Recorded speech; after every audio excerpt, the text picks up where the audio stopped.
లడ్డూ ప్రసాదంలో వాడే ఆవు నెయ్యి సరఫరా కోసం ప్రతి 6 నెలలకి టెండర్ వేస్తారు. చంద్రబాబు అధికారంలోకి వచ్చిన తర్వాత సప్లై టెండర్ ఫైనలైజ్ అయ్యింది.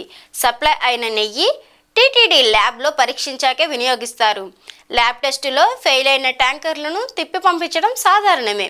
వైఎస్ జగన్పై దుష్ప్రచారం కోసమే నారా చంద్రబాబు నాయుడు దైవాన్ని అడ్డం పెట్టుకున్నాడు అని మాజీ మంత్రి అంబటి రాంబాబు అన్నారు. లడ్డూ ప్రసాదానికి ఆవు నెయ్యిని పవిత్రంగా వాడతారు.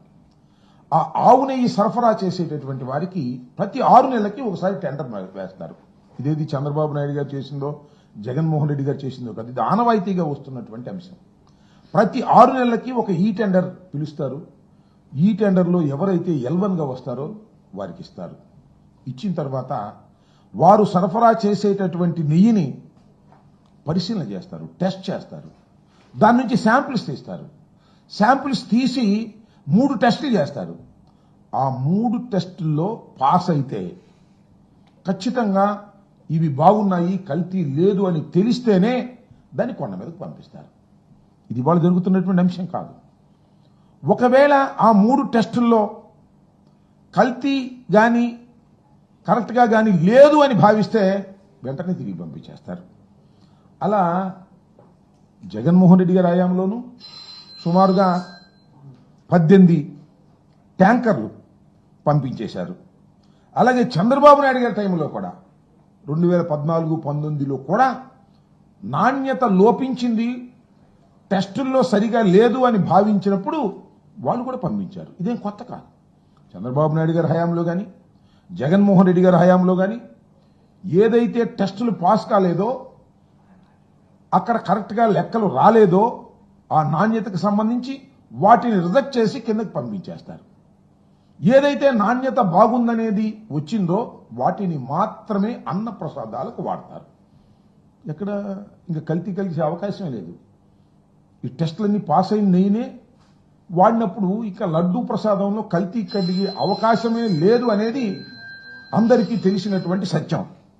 ఇవాళ చంద్రబాబు నాయుడు గారు అధికారంలోకి వచ్చారు.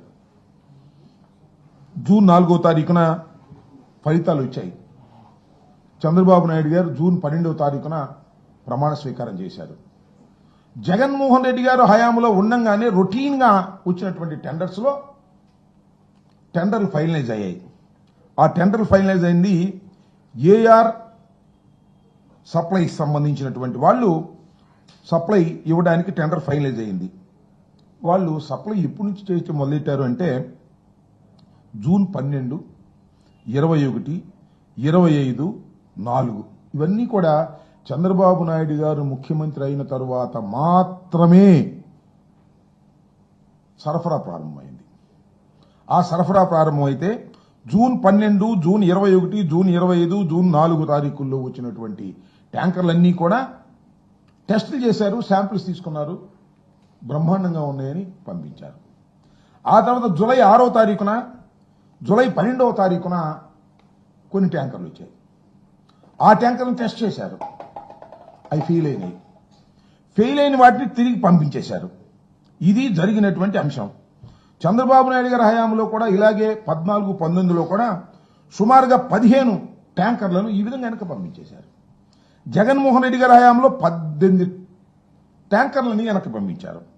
ఇలా ఏదైతే ట్యాంకర్లు వచ్చాయో ఆ 4 ట్యాంకర్లన్నీ నెయ్యిని వాడుకోకుండా వెనక్కి పంపించేశారు, అయిపోయింది. ఆ తర్వాత శ్యామలరావు గారు ఈఓ గారు ఆయన ఒక సమావేశం పెట్టి ఆ సమావేశంలో ఏం చెప్పారంటే ఈ 4 ట్యాంకర్లలో వనస్పతి ఆయిల్ కలిసిందని మాకు రిపోర్ట్ వచ్చింది, అందువల్ల అవి మేము వాడలేదు, అవి వెనక్కి పంపించాము అని చెప్పారు. ఇది జులైలో. ఇదిలా ఉంటే నారా చంద్రబాబు నాయుడు గారు రాజకీయ లబ్ధి పొందాలనేటువంటి దురుద్దేశంతో శ్రీ శ్రీ శ్రీ శ్రీ వెంకటేశ్వర స్వామిని, పవిత్రమైనటువంటి దేవాలయాన్ని, భక్తుల్ని ఉపయోగించుకొని జగన్మోహన్ రెడ్డి గారి ప్రభుత్వం మీద, వైఎస్ఆర్ కాంగ్రెస్ పార్టీ మీద బురద జల్లాలనేటువంటి ఉద్దేశంతో రాజకీయ లబ్ధి పొందాలని భగవంతుడిని అడ్డం పెట్టుకుని చంద్రబాబు నాయుడు సెప్టెంబర్ 18న ఈ కూటమి సమావేశం జరిగింది ఎమ్మెల్యేలందరూ.